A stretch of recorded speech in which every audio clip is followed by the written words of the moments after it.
Bonjour à tous. Nous allons corriger maintenant l'exemple de la fin du cours du chapitre 6 sur les interactions et les forces.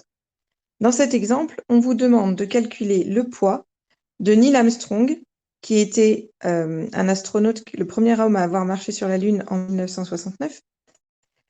On vous demande donc de calculer son poids lorsqu'il est sur Terre, puis lorsqu'il est sur la Lune. On vous donne pour cela sa masse, 70 kg, et l'intensité de pesanteur sur Terre, 9,8 Newton par kilogramme, et l'intensité de pesanteur sur la Lune, 1,6 Newton par kilogramme. Lorsqu'on vous demande de calculer un poids alors qu'on vous donne une masse et une intensité de pesanteur, il faut tout de suite penser à utiliser la formule qui est page 5 de votre cours, P égale M fois G. Donc, le poids d'un objet est égal à sa masse multipliée par l'intensité de pesanteur. Ici, on va donc calculer ce poids d'abord sur Terre. Donc, sur Terre, on utilise la formule, mais adaptée à la planète Terre. Donc, le poids sera égal à la masse de l'astronaute multipliée par l'intensité de pesanteur sur Terre. Donc, on remplace les lettres par des chiffres. Donc, la masse de l'astronaute, c'est 70 kg. On vérifie bien que l'unité est bien des kilogrammes. Multiplié par l'intensité de pesanteur sur Terre, 9,8 Newton par kilogramme. Les unités sont cohérentes.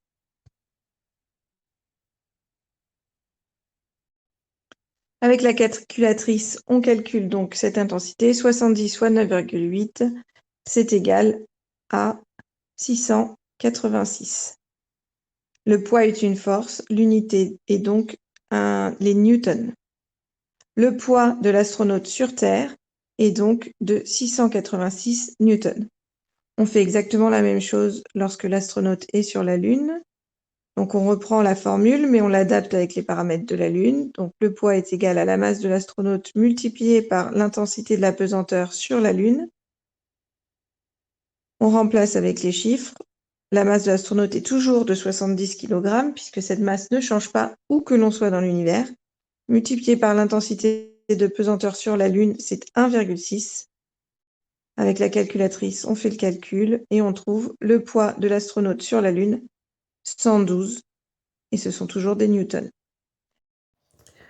On voit par cet exercice que la masse, qu'on soit sur Terre ou sur la Lune, ne change pas, c'est toujours 70 kg. Par contre, le poids sur Terre n'est pas le même que le poids du même astronaute sur la Lune.